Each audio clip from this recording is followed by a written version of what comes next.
Hey guys, just thought I'd do a quick video, crack pistons and what to do, just the best system what to do if you do have a cracked piston. Now obviously you can do whatever you want, I just give advice like I do all the time, and all the best systems and ways and things to consider if you do end up with a cracked piston for whatever reason. So we'll just quickly go through, there's a number of options. Now firstly, if you've done the right thing and refreshed your injectors and you do awesome service and all that, you've done everything you can as far as maintenance goes, standard maintenance, or let's call it our maintenance, because it's not really standard maintenance, is it? So that's good, that's a good start.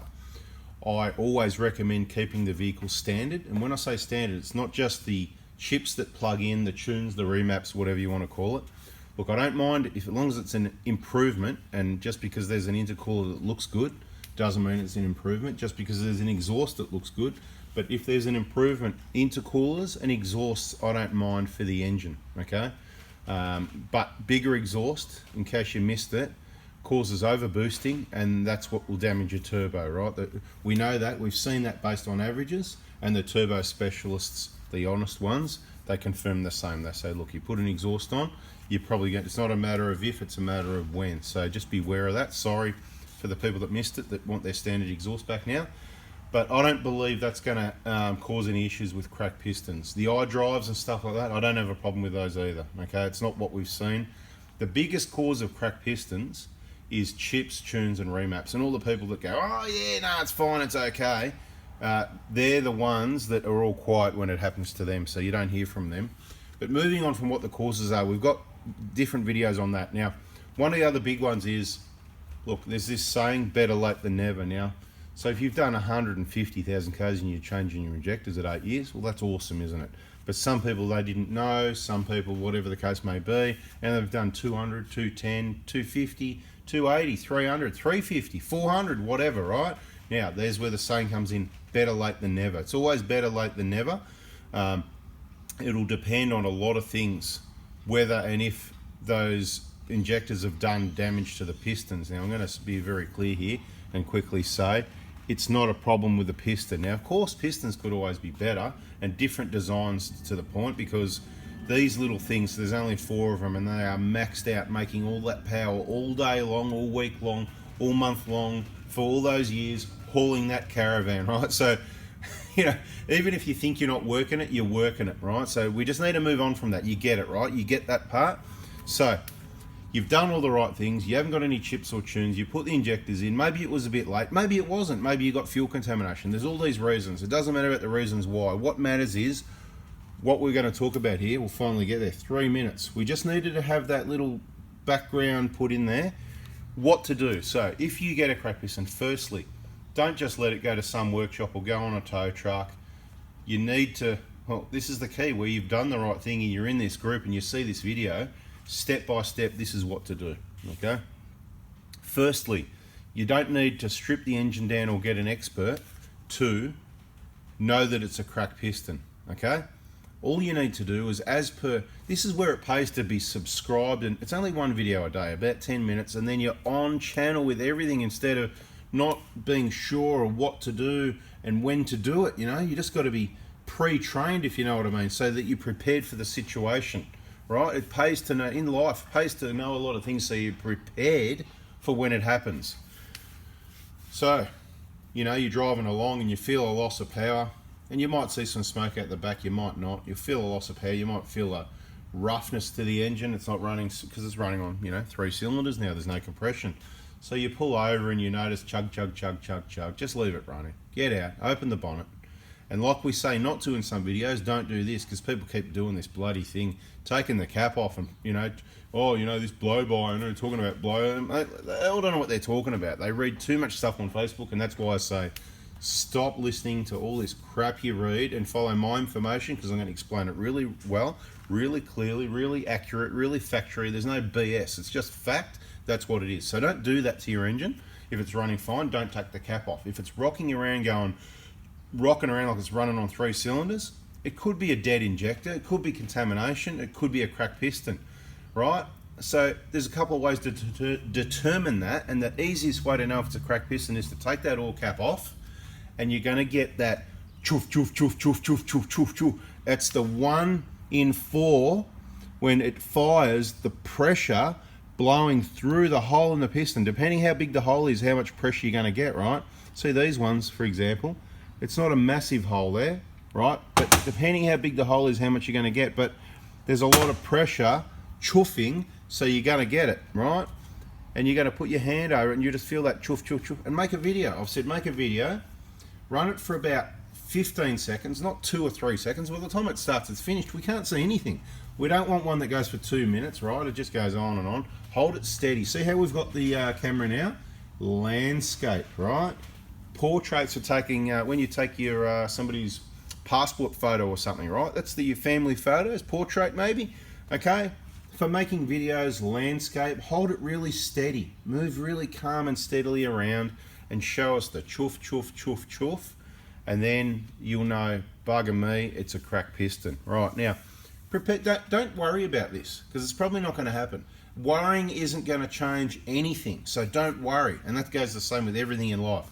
Plan for it, okay? Make sure you've got your RAC total care, right? See, we had to go back to that again, because people haven't got that. Many people have. The wise man's got that. Many people haven't. You're going to thank me one day. Make sure you've got your scan gauge tool, your little thingy worth 100 or 2, plugged in so that you can check for codes when your engine light comes on. That's another no-brainer. We've gone on for years, because when you've got problems, and I'll tell you now, the reason I'm making this video, over the last month, there's been a handful of cracked pistons. There's been quite a few. I'm not saying they're all done the right thing, VIP group, whatever, but there's been a run of them that I've seen one way or the other. Some of them are VIP, some of them have done the right thing. Some of them, you know, they're older jobs I'm thinking of as well over the last few months that, you know, people are saving up for engines, that sort of thing, like Sam. He's sourced himself an engine, got it at a good price, and we'll get into that later in this video maybe. It's going to go on a bit, but it's really important that you understand this. So, you've confirmed it's a cracked piston by simply getting out, popping the bonnet, taking the oil cap off. Good, you made a video of it, so you can send it to me, but before you do that, post it on the VIP group if you're a VIP. This is where you want to be in the VIP group, right? Because myself, I'm going to see it eventually, other people, you can tag me, whatever. Videos don't work on my phone. That's when I say send it to me, put it on Facebook somewhere. VIP group's probably the best because you've got the most educated, smartest people that aren't going to make mistakes generally of giving wrong advice. All the advice I see in there, it's the best advice you can find on Facebook. It's the best advice you can find on the internet because everybody's well trained and everybody knows it's good, accurate information, right? So, lucky people. Anyway, we've confirmed that. We've got our RAC, VQ, NRMA, whatever it is, right? You can call the tow truck because you're not going to be driving anywhere. Now, if you're in a bad spot, you can move the vehicle. The slower and lighter you drive it, the softer you drive it, the better. The harder you push it, more smoke, more pressure on the other 3 cylinders, and another one could be about to pop, and you're going to use oil.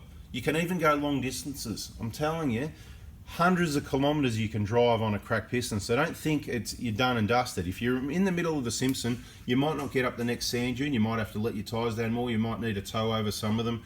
There's always a way. That's why you don't go alone. Now, this probably isn't going to happen. This isn't to get you worried. It's not going to happen. I'm not worried. You shouldn't be worried. Nobody needs to worry, but you need to plan for it, and then it'll probably never happen. This is for if it does happen.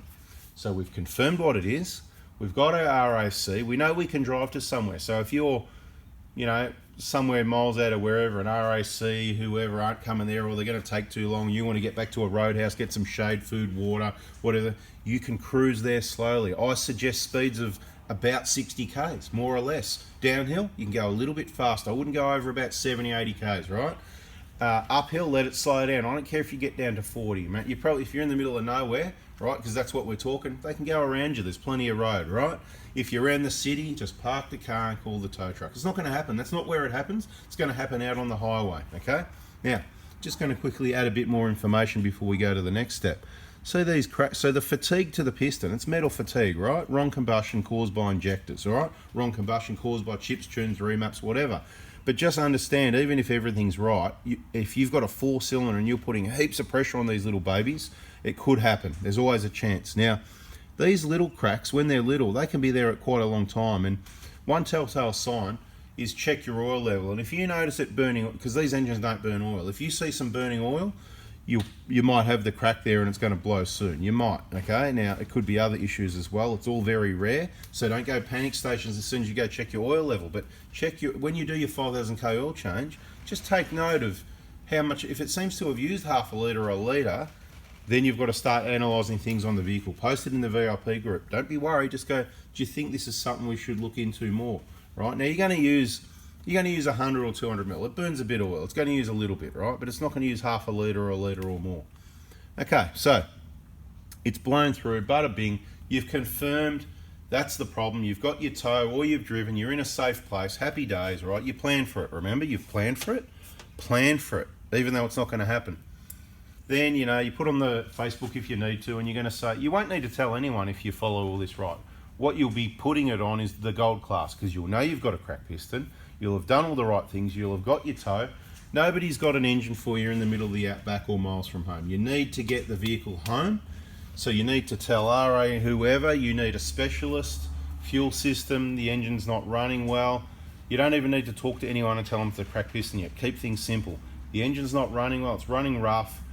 We believe it's a fuel system problem, whatever. For the towing, you might need to go to the next step. They might need to send someone out, or you might need to tell them, look, it's a fairly common problem, a cracked piston, and you know, so we know about this. I've diagnosed it myself. Whatever, it definitely needs a tow truck. It's not drivable. It's definitely not repairable. To save that waiting for that mechanic and then waiting for the tow truck, you just want the tow truck straight away. Explain the circumstances. I've got my family here. It's 40 degrees, or it's cold and raining and 6 degrees, whatever it is, and then they need to, you know, duty of care, get that tow truck out there ASAP. You need to get the vehicle home or to a suitable workshop. Suitable workshops at the moment, there's not many. We don't have many workshop partners. I'm not going to put my name to many people. So we've got in Melbourne, it's going to need to go to Sunshine. Simple as that. That's basically the only option you need to know about. If you're in around anywhere near Victoria or South Australia, whatever, if you want it done right the first time, you get it back to Melbourne. If you're happy to go through a Toyota dealership and try and get warranty and whatever, that's another option. We'll get to that. If you're around Sydney or up that side of the coast, Martin and Darren at Select Mobile Mechanics, Marsden Park, they can do the job, okay? That's what you want. You only want a brand new long motor, a Toyota genuine long motor. They may or may not be in stock. Prices vary a lot. I hear of people getting engines cheap. The cheapest one I've heard so far, I think, was $6,900, okay? So I'm giving you the price, $6,900. I don't get them for that. They cost me a lot more than that, but I don't know what it is, and they're both of those times it was in New South Wales over there, so I don't know if people know people and they're getting them at cost or below cost. I know prices vary, maybe they got lucky. They happen to be Hilux engines both times, but generally I'm just going to say for your engine you need to budget up to about 10 grand for the engine with the gaskets and a few other bits and pieces, and there's optionals, so it doesn't mean it's not going to go over 10 grand, because while you're at it, you know, timing belts, idlers, tensioners, glow plug, there's a number of optionals, right? So budget about 10 grand is what an engine's worth. Now, labour to get the engine in there, all depends who you get to do it, but with all these optional things and doing things right, like cleaning manifold, cleaning this, and there's the quick job and there's the proper job. You really need to budget about the 4 grand mark is what I think the labour side of it's going to be to do the job right. Again, and you've got optional. So the job's going to be anything from, it could be less than 14, but I budget 14 to 16 grand. Now, if it's insurance or anything like that, of course, it's going to be 18 or 20, because, you know, that's how it is, right? We've got to make up some there and charge for the full price would be $18,000 to $19,000, depending what, you know, I'm giving a bit of love there, right? Now, obviously, we don't supply engines at cost price either. We need to make some money there, because it's very time consuming organising all this, and we're doing that job instead of another one. So as much as I love to go, you know, let's just do it all for free, can't do it for free, but we do it at a highly discounted rate. It's very time consuming, okay? It's certainly not worth it, the amount of time it takes to talk what I'm doing right now, plus then deal with people, insurance companies, organise engines, and get the logistics of the whole job. It's not worth it. That's why we don't really want to do engines, but we're going to do what we've got to do to help you out to make sure it's done right the first time. So I hope you're getting a feel for it. If you're over west, we've got Greg Adams Automotive Services in Balcatta. He's awesome. Over there, he's known as God. That's his AKA, right? God. He's an old guy. He owns the business. He's on the tools. Don't worry, mate. He loves Toyotas, and he'll get the job done right. Now, so if you're over that side, you're covered. Everywhere else, we don't know. It's all just risky. I just want to get the car. I don't care where you are. You got to do the, you know, if the next workshop can't repair the vehicle within 3 days, then they have to move it again. So nobody can fix it within 3 days. Hey, maybe you can't afford an engine, can you? Therefore, you need to get it towed home so that you can make a plan, and they'll understand that, because not everybody's got 10, 15 grand sitting around. So that may be true or not quite true, or it would be true if that's needed to be true, right? You can't afford that. So you need to get the vehicle home. You need a brand new long motor. It comes with injectors and a few other things as detailed in our other videos. That's the way you want to be. If you've recently replaced, if you're one of the unlucky ones that replace your injectors, it seems to happen a fair bit if you've left them until about the 250 mark, you know, 240, 260, 280, 230, whatever. If you're one of those unlucky ones that you left it till then, but you got them out then, everything went well, and it went well for 5,000, 10,000, 20 or 30 or 40 even. The most we've seen is about 40 or 50,000 Ks. When there's been one that's after injectors, usually it's within that short window. As I said, damage already started, and then of course having the new injectors and everything running right, it slows the damage down, but eventually it could still happen. A lot of people do this, they put them in late and they don't have any problems. So just because you're one of the people that put it in late doesn't mean it's going to happen to you. Everything could be Mickey Mouse. The later pistons, even though they've got different numbers on them and they've changed them, it doesn't matter. 110 pistons still crack. And I don't really want, yep, these are 110 pistons right here, right? So you've got your 040s, 080s, 110s. There might even be a 130 after that, somewhere maybe overseas. They crack as well. It's not the pistons, okay? We're not talking about that though, are we? So what to do? Now, insurance. How do you do an insurance claim? Finally, at 16 minutes. Let me just take a drink for a minute. Well, first, warranty. Since there's quite a few of these, as much as dealers like to say, oh really, you know, we've never heard of that, we've never had that before, really? Cracked pistons, like, what did you hear about this on the internet or something, you know? Oh yeah, you can't believe all that. There's a lot of trolls on the internet, they're just making things up, you know? Yeah, I don't know why. They're not making it up, it's true, it's a real thing. Pistons crack, not only in these engines, in many others, right? But, you know, I suppose we've made a big deal about it to help people, to help avoid it, whatever. So these are the ones you hear about. And of course, there's more of these engines, you know, common rail 1KDs than any other small diesel on the road. You know, as far as I know, there's hundreds of thousands of them. So you're going to get the odd one. So if you get 5 each year at Christmas, for Merry Christmas on Christmas Day, it's not a big number compared to hundreds of thousands. Anyway, where was I? Warranty. It seems that Toyota, in their wisdom, you know, Toyota, not Toyota in Japan, maybe Toyota in Japan. I don't know if it's Japan knows anything about it or not, you know, or what they know or share might not even get to Australia. So here you're dealing with Toyota Motor Corporation Australia, TMCA, right?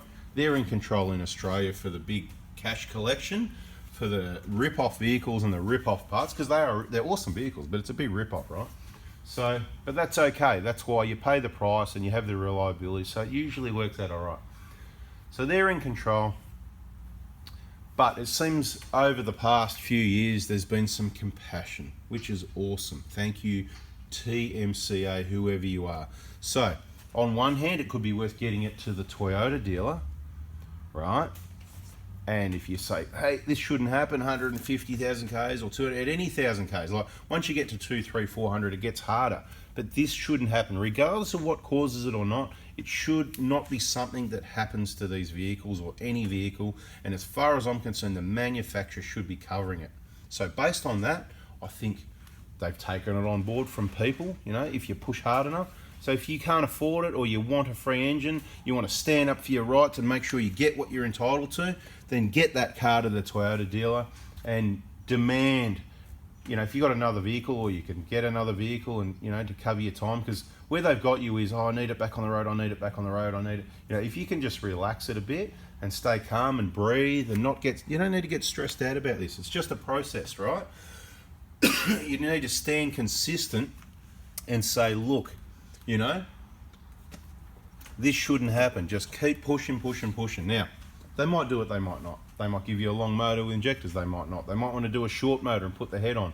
That's where you're relying on people to do the job right. I'm not a big fan of that, especially if it's at where the kids work, right? This can be done, but I just don't like it. I don't even like it when we do it, to be honest. I just want a brand new long motor, right? So the point is you talk to them, you get them to somewhere along the lines, and it does work for people. It certainly does work. It's worthwhile, so this is worth considering.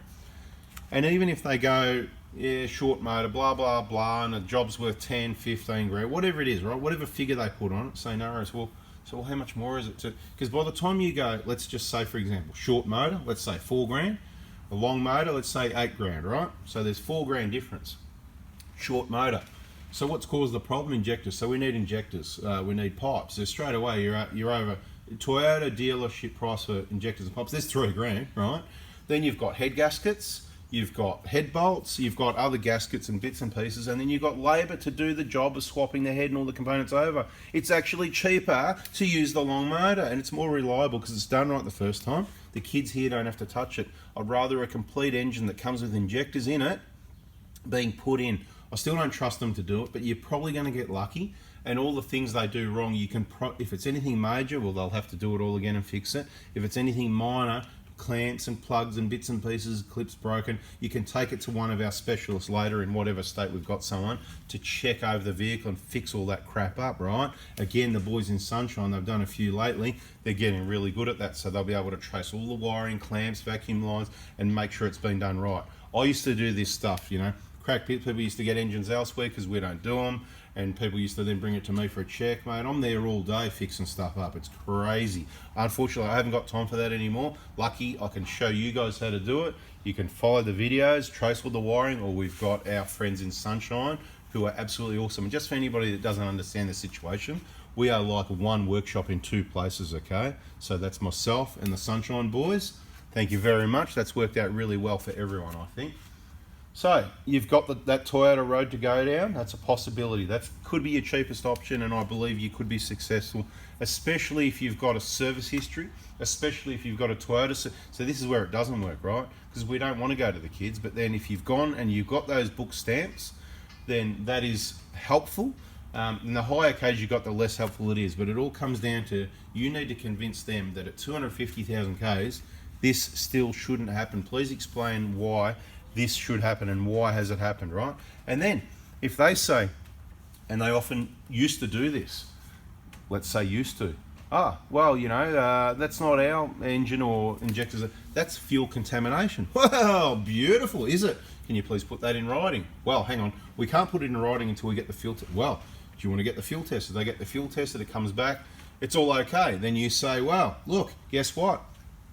The fuel came back okay, so it's not that, it's your engine and your injectors. So you're back to arguing with them again, right? Or discussing, whatever you want to call it. I mean, in court, that's what lawyers do, they argue, don't they? So getting paid to argue. So you're arguing the point. So if you want to go down this road, if it's too stressful for you, then you don't do this, because some people can't handle stress. I'm trying to help you with that. Don't stress about it, right? Just plan, stay focused, stick to the facts, give them the information and be consistent, and bug the absolute hell out of them, okay? Lots of emails, phone calls, everything.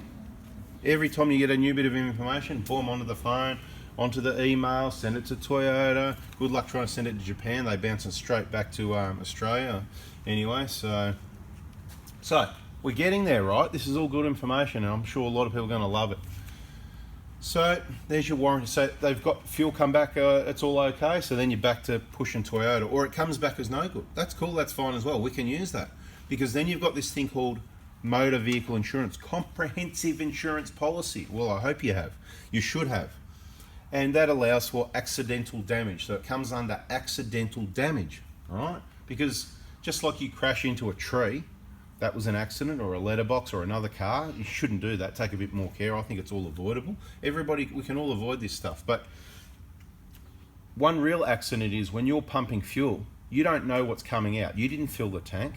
You didn't clean the fuel, the pumps, the trucks, the transfer situation, the ships that it came on, the tanks where it's stored, any of this. You didn't clean it, you didn't see it, you haven't checked it, sampled it, tested it. So you're not to know what you're really putting into your tank. You're trusting that servo by what it's labelled, and then it meets those Australian standards, right? So if it's in your tank and it's not meant to be there, dirt, water, whatever, then guess what? That's accidental damage. So that's where it comes under your insurance. But you can't go to your insurance and say, hey, I've got a cracked piston, I need a new motor, because they'll go straight away there. Training, their thinking is that's mechanical damage, it's not covered. So you can't talk about engine damage if you're going to go to insurance. This is where, you know, it gets complicated, and you've got to be smooth with the way you deliver your information. So, okay, So what you would do then, talking to insurance, is you say, look, you know, I was away on a trip, engine's running really badly, we believe it's fuel system, possible fuel contamination, right? Look, we've got a test, it says fuel contamination. So you don't have to go to the Toyota dealer to do this. You can go to another workshop, you can do it yourself, you can contact your insurance, they might want a sample, ask them to send you a sample kit, they might want it at a workshop, take it to a workshop that you trust best or one of our recommended workshops to provide the sample for them, or they can come and get it. There's different ways they all do it. The point is the fuel needs to be tested if you're going to go down the insurance route. So whether it was via the dealer first and they try to blame contamination, or whether you went direct to your workshop because you don't want a Toyota dealer to touch it, it's just not happening, it's not just not happening, and that's cool, then you're going to do your insurance thing, right? Again, they're very slow. You need to be onto them every day, every other day, another email, another phone call, what's happening, I need the car on the road. Even though you're being patient, you've got another car, they don't need to know that. I need the car back on the road, I've got a family, the weather's getting cold, I need to get the kids to school, Mrs. needs to go shopping, we need food, it's hot, it's, you know, we can't keep riding the bike to the supermarket to get food, all that sort of stuff. You need to wake them up to the situation and put some pressure on it. That's why you're on the phone or the email every day, if not every other, to make things happen faster. If you sit and wait, mate, everyone's waiting forever, right? Everybody's waiting. You need to put pressure so that you're kind of using their time and they need to get rid of you and sort you out, so you stop wasting their time, is the way they'll look at it, right? It's either going to be Toyota or insurance that pays for it if you play your cards right. That's happened for just about everybody, okay?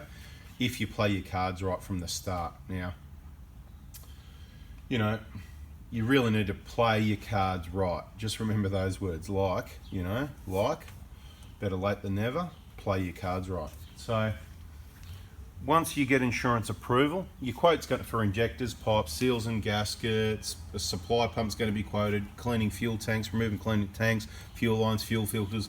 Your quote, I'm going to put a number out there that you should, you know, the job's worth probably 8 or 9 grand, thereabouts, you know. So that's going to be the quote, and the insurance will probably most likely approve it to have all that work done to fix your problem caused by the accidental damage from the fuel contamination. Okay, once you've done that, and I just want to put this in there as well, I was told many years ago you can make an insurance claim up to 7 years later. So as long as you've got reasonable evidence, so keep all your information, and you know, if you need photos, video, emails, whatever, you can claim later, okay? So as long as you've got reasonable evidence, like for example, let's say, I'll just quickly go off topic, you had a little accident, you hit a tree 2 years ago, it was $1,000 damage, you thought, so you got a quote, you got it all fixed up, yeah, it ended up being 2 grand. You paid 2 grand for the repairs because you didn't want to pay your excess, which was $1 grand, or you had a high excess, 1,500 or more, whatever, and you didn't want to lose your rating and have it on your record, so you just paid for the damage. But then at a later date, for whatever reason, you changed your mind and you decided that you can still claim it. As long as you've got all the evidence of that, you can say, look, this was the damage, reasonable cost of repairs, this is what I paid, all the evidence, there it was, $2,000, and bang, you've got to pay, your excess comes off it still, but the point is you can make the claim later, so just be aware of that. So if you've done an engine and you've got enough evidence, you could go down this road if you wanted to, right? Bada bing. Now, so, I know it's a long one, but there's a lot of detailed information here, and I do this on the phone with people and I can't do it anymore. So this is the video. This is the one you want to save.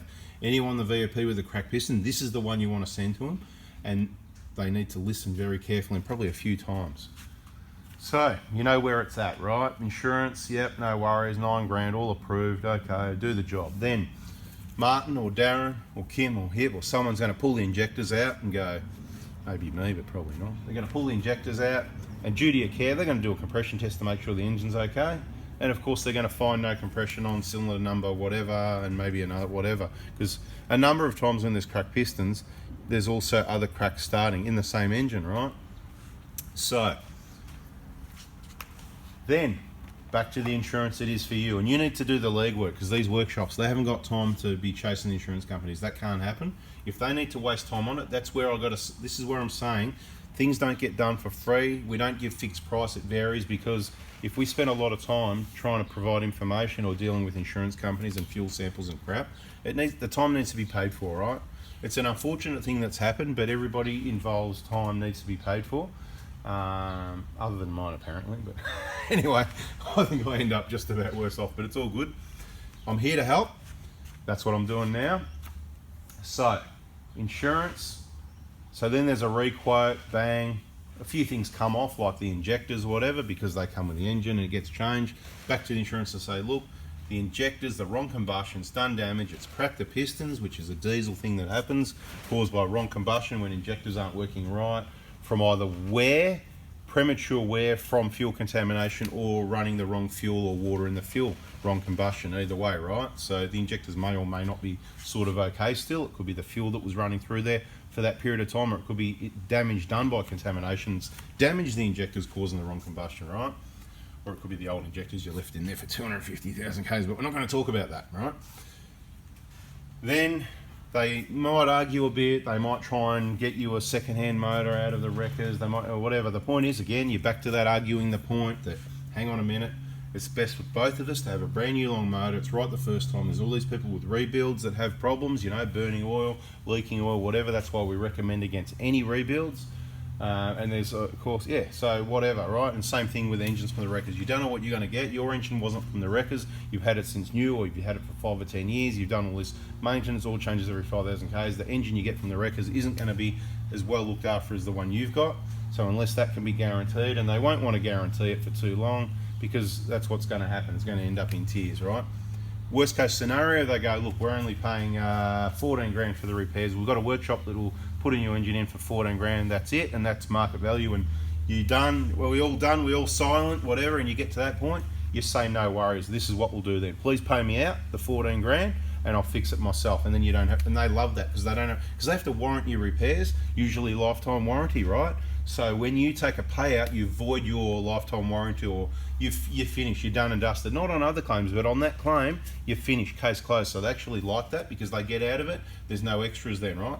And you don't care either. You're going to put your 14 in your pocket and you're going to contact someone that you know through us that can do the job right. We're going to get the long motor. It might not be 14 grand, it might be 13, it might be 15, it might be 16 or 17, but either way, it's only going to cost you a couple of grand. You're going to have a brand new Heart and the Beast. Bada bing. Now, I think I've done the best I can to explain every single step by step, another 33 minutes of my life. Hope you appreciate it. Please press the like button. Make sure you subscribe with the bell on. Please watch the videos because there's information in every video that might not seem relevant to you right now at the moment, but at some point in time, you're going to be glad you watched it. It's all about helping you with your vehicle, and it's a lot of general information. Even if you change makes, models, whatever, it's good information. Hope you understand where I'm coming from. That's it. It's not even in a nutshell. It's in 33 minutes. And then bada bing, right? Okay, you want to put the engine in yourself? Even better. If you're confident to do that, go ahead and do that. Engines are going to cost anything. You got a budget, I always say, like I said, up to 10 grand. Even if we get in your engine for 8, 8.5, 9, whatever, then your gaskets and other bits and pieces, like I said, it's about 10 grand, okay? So if you want to get an engine through me, I'll supply the engine with the most obvious gaskets, glow plugs, and the things that I think you should change that should come with the engine that it doesn't. And then you don't have to worry about what gaskets you need. You know, the whole engine gasket kit's expensive. It's about $400, and most of the gaskets get wasted. So, and not everything's in there. So we give you everything that you need, nothing you don't. Bada bing. I can, you know, we can in Victoria. I can get an engine to you, no dramas. Interstate could be a bit harder, really. So look, if you're in Victoria and you need an engine, hit me up. We can help with that. We can help with installs, whatever. Sunshine is your best option for that. Hopefully it doesn't happen to you. All the best. It's not panic stations. I better sell the 1KD now, I'm nervous. No. This is a, look, let's just add a little bit more on the end there. It's off topic, but you know, the 1GD thing, right? So, you know, I've got the 1GD. I'm going to say it again. Do as I say, not as I do. Just because I've got one to see what they're like. You know what happened with the 19? I wasn't happy with it. Gutless. Less go than a 1KD. And the transmission software was hopeless. I'll just give you the heads up. The new one now, the transmission software couldn't be better.